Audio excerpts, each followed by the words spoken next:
Hello, my dearest students. Today we're going to discuss the story from the diary of Annie Frank. So, this story is actually an excerpt from the real story, the diary of Annie Frank. So, the story is about a 13-year-old Jewish girl where the entire family, including her, is hiding during the World War II to avoid the Nazis. So, this is an excerpt from her diary in which she had recorded her thoughts and feelings because of loneliness. So, we will discuss the entire story in detail and then the themes of the story. So, let's begin. Writing in a diary is a really strange experience for someone like me. Not only because I have never written anything before, but also because it seems to me that later on, neither I nor anyone else will be interested in the musings of a 13-year-old schoolgirl. Okay, so here it's an autobiography. So Annie Frank herself has written it. So she's saying that writing a diary is a really strange experience for her. So why did she say it is a strange experience for her? First is because she has never written anything before. That is one reason. And the second reason is she feels no one else will be interested in the musings of a 13-year-old. So what is the meaning of the word musings? Musings means reflections or thoughts. The irony of the situation is that this is one of the most widely read books, the Diary of Annie Frank. So here she thinks that no one will ever be interested in reading about the thoughts or reflections of a 13-year-old schoolgirl. Oh, well, it doesn't matter. I feel like writing and I have an ever greater need to get all kinds of things off my chest. So she says, even if no one is ever going to read it, it doesn't matter because I have the urge to write and I want to unburden myself or I want to relieve myself because there is a lot of pent up feelings inside me. Paper has more patience than people. So, this is a very strong statement which she said because maybe she means to say that the people around her have no patience to pay attention to her. So, maybe she's feeling ignored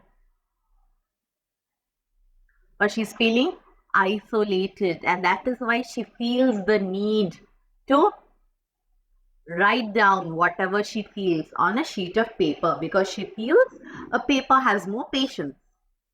I thought of this saying on one of those days when I was feeling a little depressed and was sitting at home with my chin in my hand, bored and listless. So, the meaning of the word listless means lethargic or lack of enthusiasm, wondering whether to stay in or go out. I finally stayed where I was, brooding. So what is the meaning of the word brooding? Means in a deep thought. Yes, paper does have more patience. And since I am not planning to let anyone else read this stiff backed notebook, grandly referred to as diary, unless I should ever find a real friend, it probably won't make a bit of difference. So she wants to keep this diary private and she does not want others to read it. Now I'm back to the point that prompted me to keep a diary in the first place. I don't have a friend. So here, what was the reason why she decided to write in a diary? Because she did not have a friend. It's sad, isn't it? A 13-year-old girl who is supposed to be in the company of her friends feels all alone that she has to confide all her feelings into a diary. Let me put it more clearly.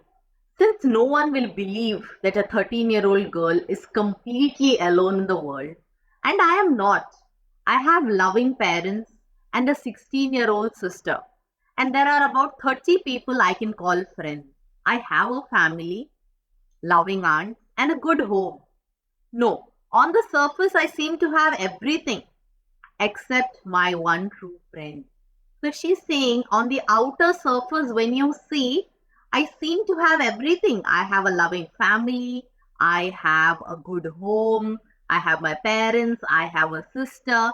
But in spite of being surrounded by people, I lack a, a true friend. All I think about when I'm with friends is having a good time. I can't bring myself to talk about anything but ordinary everyday things. We don't seem to be able to get any closer, and that's the problem. So, the problem is that she's not able to get any closer to any of her friends, and they tend to only talk about ordinary everyday things or the mundane. Mundane is ordinary, boring things. Maybe it's my fault that we don't confide in each other. In any case, that's just how things are. So she has accepted the fate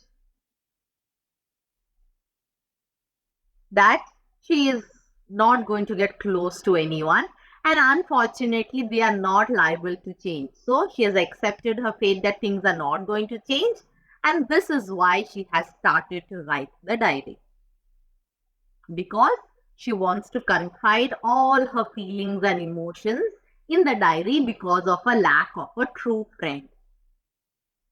To enhance the image of this long awaited friend in my imagination, I don't want to jot down the facts in the diary the way most people would do. So she's saying, I want to be different. I don't want to jot down or write down the diary like how everyone does. But I want the diary to be my friend. So not only does she want to just write down her emotions, but she wants a friend. So she's going to call this friend Kitty. So she's named the friend in her diary as Kitty, in whom she's going to discuss all her feelings. Since no one would understand a word of my story to Kitty if I were to plunge right in. So she's saying, if I directly start writing from my life now, no one would ever understand what I'm trying to tell. I better provide a brief sketch of my life. Brief means a very short summary of my life, much as I dislike doing so. So even if she does not enjoy it, she is going to give a brief sketch of her life. So why does she want to give a brief sketch of her life? Because if she would plunge directly into her present now, no one would understand a word of her stories to Kitty. So this is her life until now. Let's see what happens. My father, the most adorable father I have ever seen, didn't marry my mother until he was 36 years old and she was 25. My sister Margot was born in Frankfurt in Germany in 1926.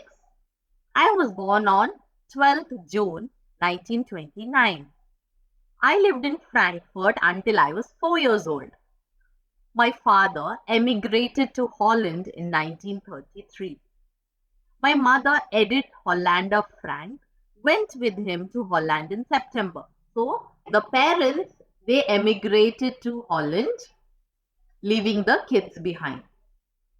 While Margot and I were sent to Aachen to stay with our grandmother. So her grandmother raised her for a while. Margot went to Holland in December and I followed in February when I was plunked down on the table as a birthday present for Margot.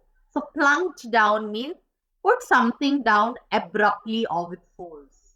So if you see here, her parents emigrated to Holland in 1933. This was the time where the Nazis were in great power and they were discriminating against the Jews. So this could be the reason why they emigrated. And later, the children also shifted to Holland.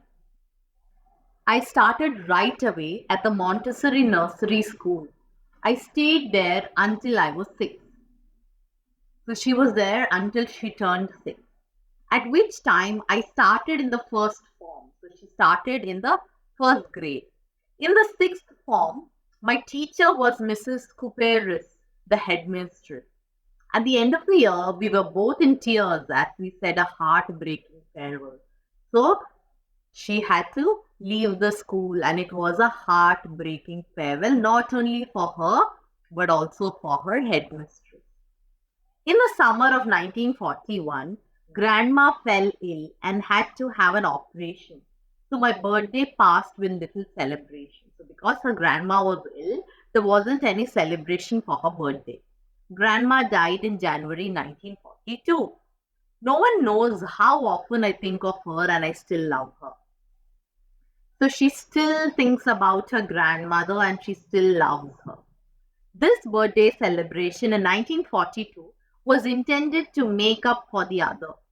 So this birthday they were celebrating because the previous year they did not celebrate it. And grandma's candle was lit along with the rest. So they were remembering grandma and also wanted to include her in the celebration. The four of us are still doing well, and that brings me to the present date of 20th June 1942 and the solemn dedication of my diary. So now we're going to read an excerpt from her diary of 20th June 1942. So she has written, Dearest Kitty, our entire class is quaking in its boots. So she's used an idiom here. That is being extremely nervous or anxious that something is going to happen. The reason, of course, is the forthcoming meeting in which the teachers decide who will move up to the next form and who will be kept back. So the decision will be made of who will pass and move on to the next grade or who will be failed. Half the class is making bets. GN and I laugh ourselves silly at the two boys behind us, who is CN and Jacques, who have staked their entire holiday savings on their bet. So they have put their entire holiday saved money on the bet about who is going to pass. From morning to night, it's you. It's you are going to pass. No, I am not. Yes, you are. No, I'm not. Even G's pleading glances. So pleading means begging. So he was giving begging looks to please stop it. And my angry outburst can't calm them down because they went from morning till night discussing that the other one is going to pass and not them. If you ask me, there are so many dummies that about a quarter of the class should be kept back. So she's saying that there are so many students who do not perform well that a quarter of the entire class, quarter is 1/4, should be failed. But teachers are the most unpredictable creatures on the earth because whom sometimes they anticipate will fail, will pass. I'm not so worried about my girlfriends and myself. We'll make it. So she's like, I know we are going to pass. The only subject I'm not so sure about is math. Anyway, we all can do is wait. Until then, we keep telling each other not to lose heart. So that is how they are consoling or pacifying each other. That let's wait and see.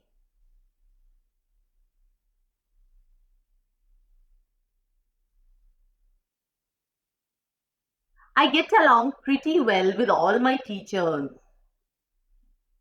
There are 9 of them, 7 men and 2 women. Mr. Keesing, the old fogey. So fogey means an old-fashioned person or a conservative person who teaches math was annoyed with me for ages because I talked so much. So why was Mr. Keesing annoyed with Annie? That could be a question because she talked too much. After several warnings, he assigned me extra homework, an essay on the subject, a chatterbox. So as a punishment, he gave her extra homework to write an essay on a chatterbox. A chatterbox, what can you write about that? I'll worry about that later, I decided. I jotted down the title on my in my notebook, tucked it in my bag, and tried to keep quiet. So she's like, she'll think about what to write about this essay later. That evening, after I had finished the rest of my homework, the note about the essay caught my eye. I began thinking about the subject while chewing the tip of my fountain pen. So she was pondering. Pondering means thinking about what to write in this essay. Anyone could ramble on and leave big spaces between the words. So she says anyone can ramble, means just keep on blabbering on any topic or leave big spaces between the words so that they don't have to write much. But the trick was to come up with convincing arguments to prove the necessity of talking. So she's like, I just don't want to do the assignment for the sake of it, but I want to come up with convincing arguments which proves that it is necessary to talk. I thought and thought, and suddenly I had an idea. I wrote the 3 pages Mr. Keesing had assigned me and was satisfied. I argued that talking is a student's trait. So, what did she write in her essay? That talking is a student's trait, a characteristic trait, and that I would do my best to keep it under control. She said she will try to control talking, even if it was a trait of young children to talk, but that I would never be able to cure myself of the habit. But she says that I will never be able to stop this habit completely because her mother talked as much as I did, if not more, and that there's no much you can do about inherited traits. She's saying that she has inherited this hereditary trait of talking so much from her mother, so she will not be able to cure herself of talking. Mr. Keesing had a good laugh at my arguments, so he found it amusing.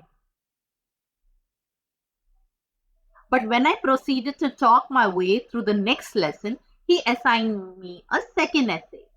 This time it was supposed to be on an incorrigible chatterbox. So incorrigible is someone who is beyond any form of correction. I handed it in, and Mr. Keesing had nothing to complain about for 2 whole lessons. However, during the third lesson, he had finally had enough because she would still keep talking. Annie Frank, as punishment for talking in class, write an essay entitled Quack, Quack, Quack, said Mistress Chatterbox. So he, as a punishment, gave her another essay but a unique topic to write on, which was this. The class roared and I had to laugh too. So roar means they were laughing loudly. Though I had nearly exhausted my ingenuity on the topic of chatterboxes. So she's like, I had nearly exhausted all my original ideas on the topic of chatterboxes. It was time to come up with something else, something original. So she now wanted to do something different, something unique. My friend Sani, who is good at poetry, offered to help me write the essay from beginning to end in verse, and I jumped for joy. So she was over the moon because it was something unique. Mr. Keesing was trying to play a joke on me with this ridiculous subject, but I would make sure that the joke was on him. So she had written, with the help of her friend, a satirical verse. So satire means it is written in a way which is mockery or raising laughter to actually embarrass someone. I finished my poem. It was beautiful. It was about a mother duck and a father swan with 3 baby ducklings who were bitten to death by the father because they quacked too much. Luckily, Mr. Keesing took the joke the right way, so even he found it amusing. He read the poem to the class, added his own comments, and to several other classes as well. So he found it funny and he also narrated it in other classes. Since then, I have been allowed to talk and haven't been assigned any extra homework. So he hasn't picked on Annie ever again. On the contrary, Mr. Keesing always making jokes these days. So she says she was able to lighten the mood of her maths teacher, yours and me. So this is an extract from her diary. So this story shows the innocence of a young girl who also feels isolated because of her circumstances. Let's look at the theme of the story. It is imperative. Imperative means it is important to have courage and resilience during difficult times. Where in the story they were subjected to confinement and deprivation because they had to stay indoors as the Nazis were attacking the Jews. Annie maintained a positive outlook on life even while facing dire situations. So even when she was in miserable conditions, she was feeling lonely, she still put on a positive outlook on life. The next theme is the difference of emotions between inner self and outer self. So she says, though on the surface everything seemed perfect, that she had a family, she had around 30 people whom she called friends, but she also talks about the inner turmoil in the mind, which is usually not apparent to people because deep inside she was feeling isolated and lonely as she had no one to share her feelings with.